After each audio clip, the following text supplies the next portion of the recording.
सीता, मैं जानती हूँ पिताश्री कि आप मुझसे क्या बात करना चाहते हैं। अपने पिता के मन की बात को सदैव कैसे समझ जाती है पुत्री।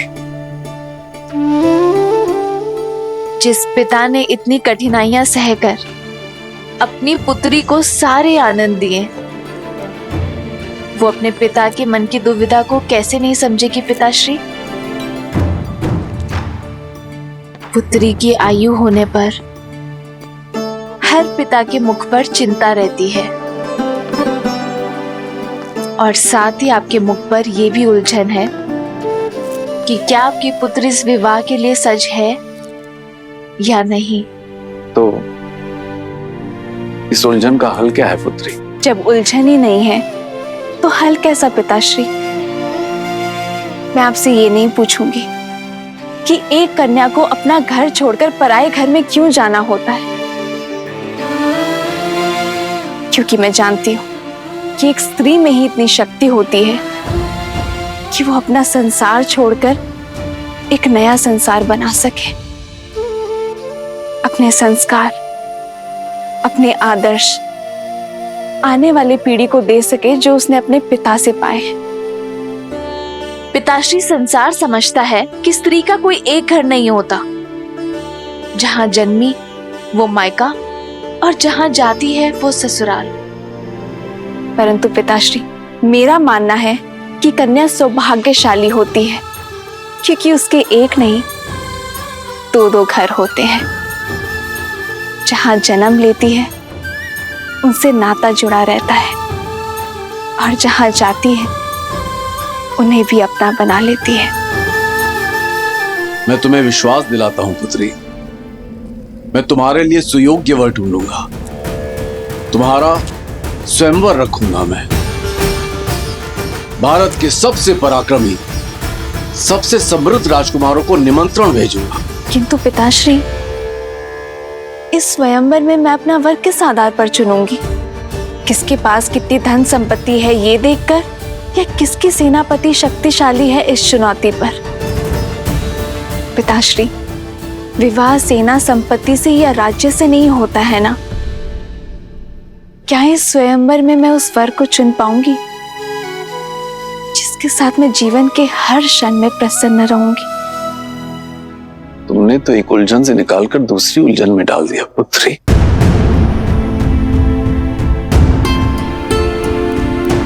माता,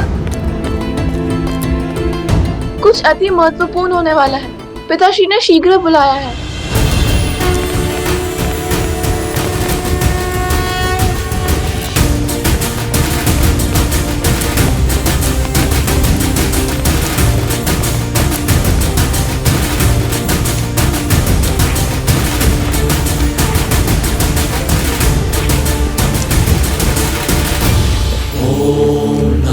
शिवाय, ओम नमः शिवाय, नमः शिवाय, नमः शिवाय,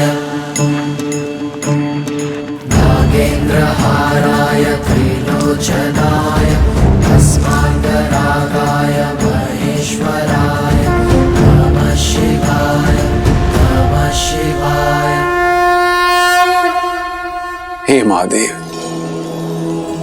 मेरी पुत्री सीता को जैसा वर चाहिए केवल आप ही दे सकते हैं। अब मुझे समझ में आया, 8 वर्ष की आयु में कदाचित सीता का आपका धनुष उठाना मेरे लिए संकेत था कि आप सीता के भविष्य का उत्तरदायित्व उठाएंगे। प्रभु, मैं सीता के स्वयंवर की घोषणा करना चाहता हूं।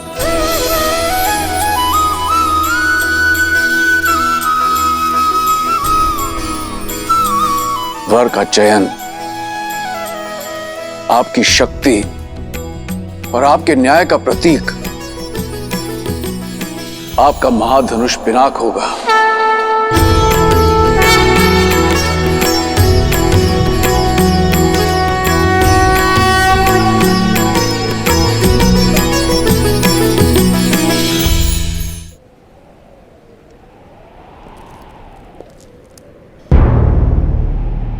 मैं अपनी पुत्री सीता के स्वयंवर की घोषणा करता हूं।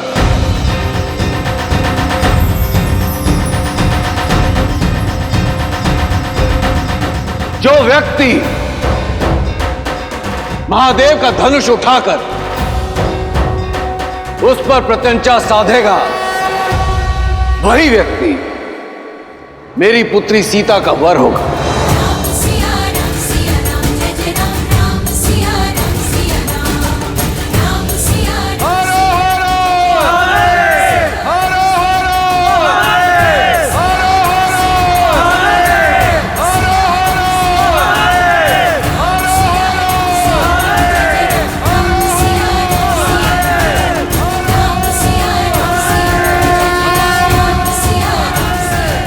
जनक ने सीता के लिए वर ढूंढने का उत्तरदायित्व आप पर छोड़ दिया है प्रभु। सत्य तो यह है देवी कि मिथिला में अपने इस उत्तरदायित्व को निभाने का प्रबंध मैंने कई वर्ष पहले ही कर दिया था। कैसे? बताइए ना, कैसे ढूंढेंगे जनक राम को? जो सच्चे मन से राम को खोजना चाहें, राम तो उन्हें मिल ही जाते हैं। और वैसे भी संसार में ऐसा कौन है जो राम को खोजना नहीं चाहता।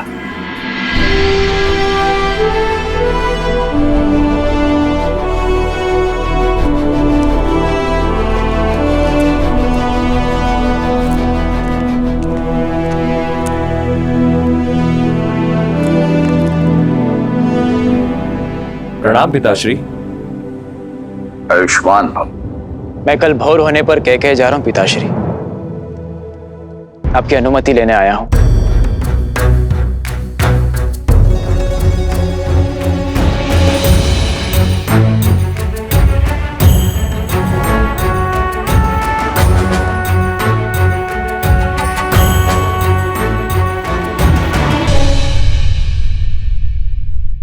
और शत्रुघ्न, तुम कहां जाने के लिए सज्ज हो? पिताश्री, भरत भैया को मेरी आवश्यकता होगी और फिर मेरा भी मन है कि मैं मामा के देश का भ्रमण कराऊं। शत्रुघ्न का निर्णय अच्छा है पिताश्री। 1 से 2 सदा श्रेष्ठ होते हैं। यदि आपका मन हो तो मैं जाऊं पिताश्री।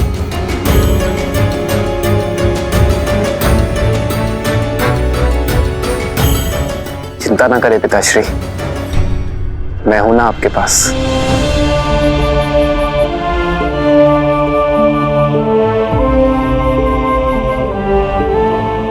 अनुमति है।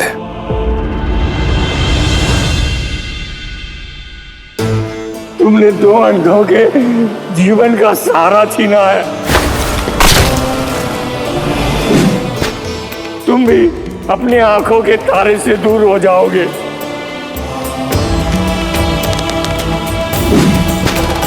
अपने धर्म रक्षक पुत्र के वियोग में तरस तरस कर मरोगे तुम।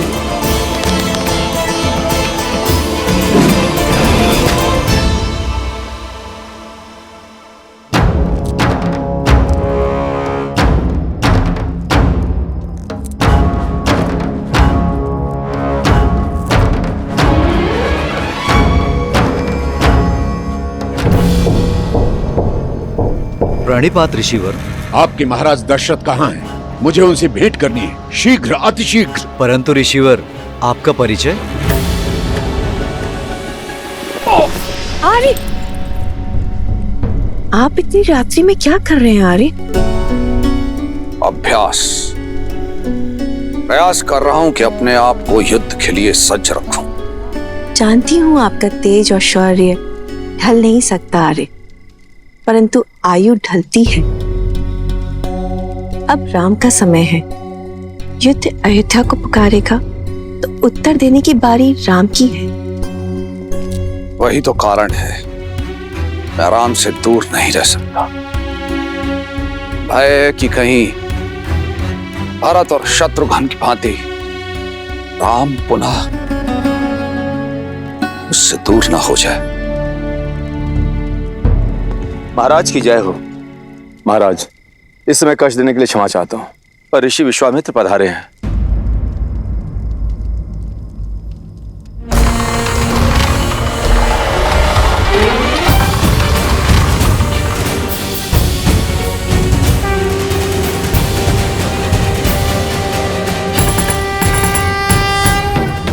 अयोध्या की भूमि पर आपके चरण पड़े, अयोध्या धन्य हुई। अपने चरण कमलों से इस भूमि को पावन करें ऋषिवर, पधारिए।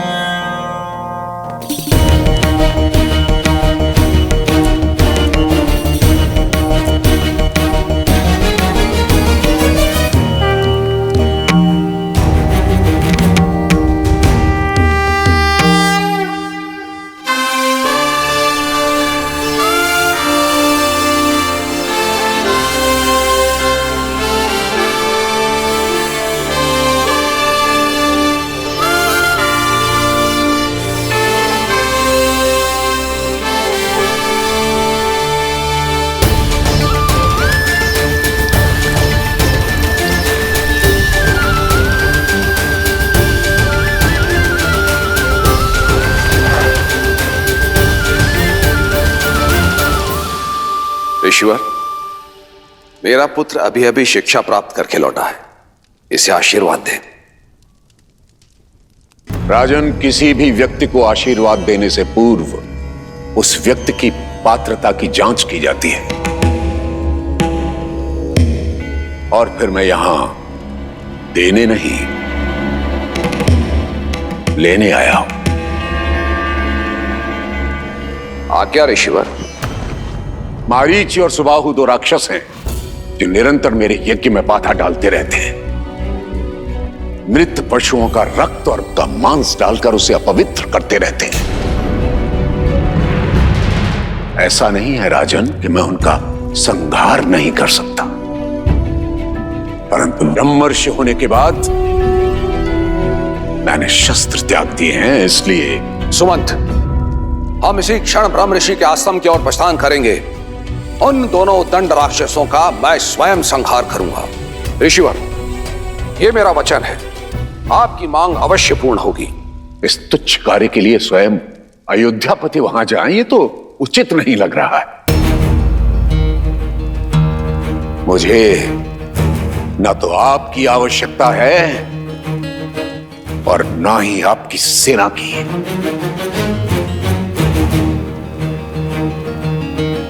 तो ऋषिवर, मैं और क्या दे सकता हूं?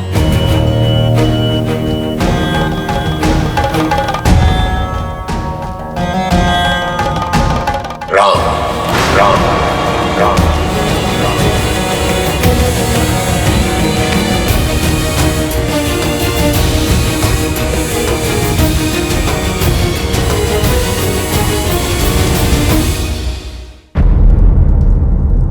राजन, आप अपने पुत्र के लिए आशीर्वाद चाहते थे और मैं सहाय था। आप राम मुझे दे दीजिए, दोनों की इच्छाओं की पूर्ति हो जाएगी। किंतु ऋषिवर, मेरा राम, वो तो बालक है अभी। तो यूं समझिए कि उस बालक के बड़े होने का समय आ गया। किंतु मेरे राम को तो युद्ध का अनुभव ही नहीं है ऋषिवर। राजन, अनुभव युद्ध करने से होता है, और फिर जो शिक्षा आदरणीय ब्रह्मर्षि वशिष्ठ ने उसे दी है, उसकी परीक्षा भी हो जाएगी।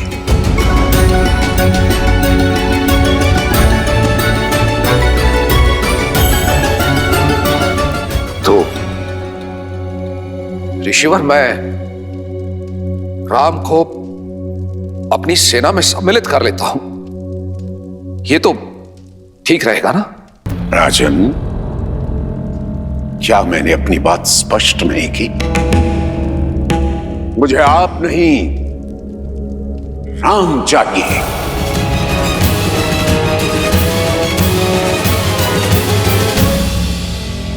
ऐसा अनर्थ न करें ऋषिवर। राम तो अभी अभी लौटा है, इसका वियोग मेरे प्राण हर लेगा ऋषिवर, मेरे प्राण हर लेगा। रघुकुल रीति सदा चले आई, प्राण जाएं पर वचन न जाए। परंतु ऐसा प्रतीत होता है कि आप इन शब्दों को विस्मृत कर गए हैं। राजन, प्राणों की इतनी ही चिंता है तो रघुकुल की वचनबद्धता का ढिंढोरा क्यों पीटते हैं अयोध्यापति? विश्वास नहीं होता कि आप महान राजा हरिश्चंद्र के वंशज हैं, जिसने अपना सब कुछ त्याग दिया था अपने शब्दों का मान रखने के लिए। पहली बार अयोध्या ने निराश किया।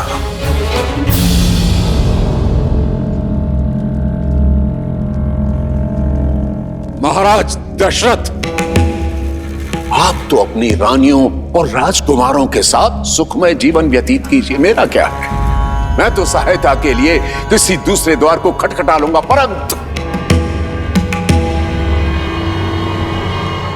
आज के बाद कभी मत कहिएगा प्राण जाए पर वचन न जाए। ऋषिवर, ठहरिए ब्रह्मर्षि।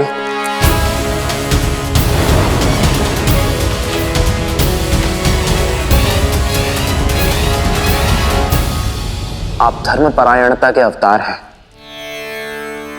ज्ञान में सर्वश्रेष्ठ है। आप किसी भी असुर को स्वयं दंडित करने में सक्षम हैं, किंतु ब्रह्मत्व का मान रखने और रघुकुल का मान बढ़ाने स्वयं अयोध्या आए हैं। आपके साथ चलना मेरा सौभाग्य होगा गुरुवर।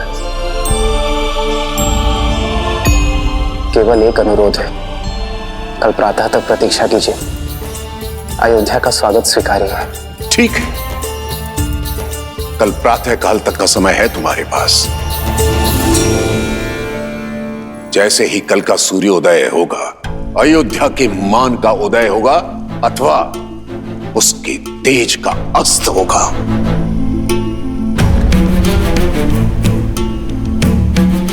आचार्य। पिताश्री, पिताश्री,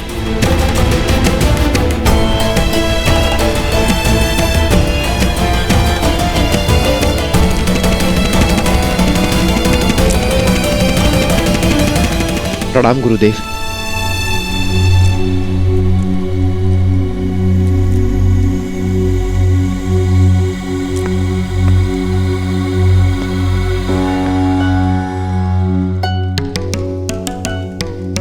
आपके यहां आने का कारण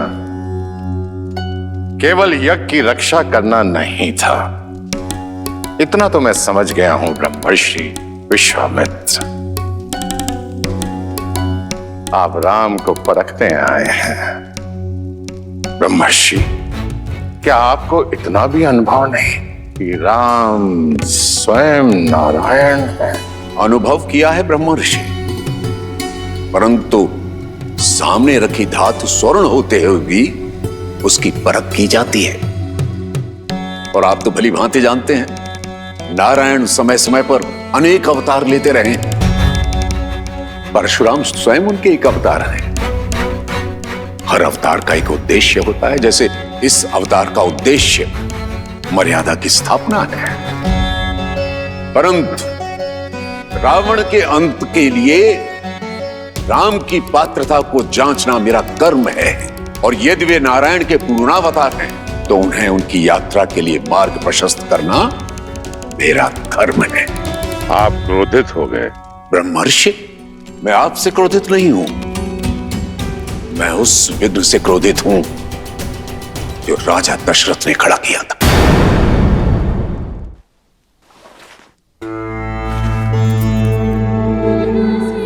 सेवकों, राजवैद्य को सूचित करो कि तुरंत आए। पिताश्री,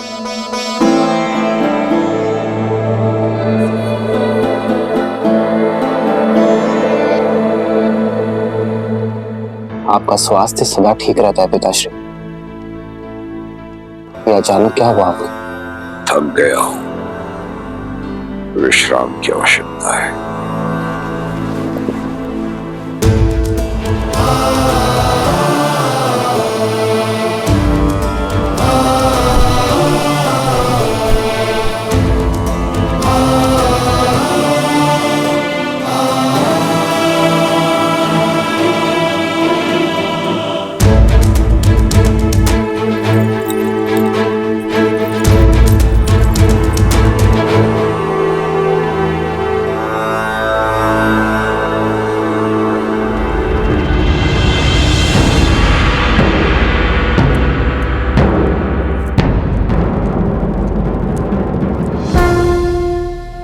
प्रणाम आचार्य। महाराज दशरथ की ठीक नहीं है आचार्य, कोई कुंठा है उनके मन में। तुम्हें क्या प्रतीत होता है? ऐसा क्या है? यही प्रश्न मुझे आपसे करना है आचार्य। पिताश्री का ऐसा व्यवहार मैंने कभी नहीं देखा। एक ऋषि को उसकी मनचाही सहायता देने में इतना संकोच क्यों? मैंने पहले भी कई बार अनुभव किया है आचार्य। पिताश्री हम लोगों से दूर होने की बात से ही सिहर जाते हैं। जो व्यक्ति देवासुर संग्राम से नहीं डरा, वो अचानक 2 राक्षसों से अपने पुत्र के सामने की बात को लेकर भयभीत क्यों है?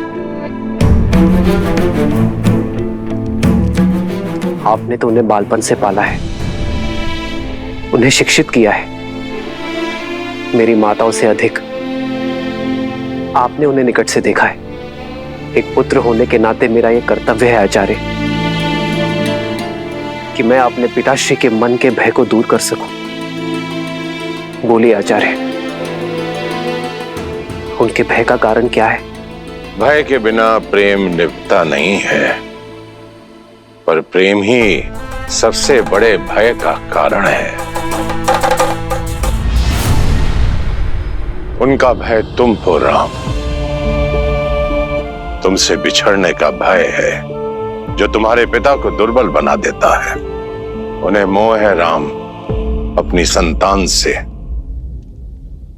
विशेषकर तुमसे राम। आप तो आचार्य हैं, उनके पिता समान, उनके गुरु भी आप ही हैं। तो क्या आप उन्हें इस व्यथा से दूर नहीं कर सकते?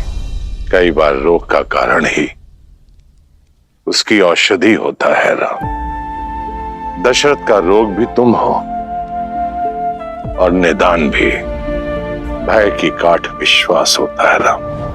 अब देखना है कि राम अपने पिता को वो विश्वास दिला पाता है या नहीं। प्रश्न दशरथ के धर्म का नहीं, राम के कर्म पर है।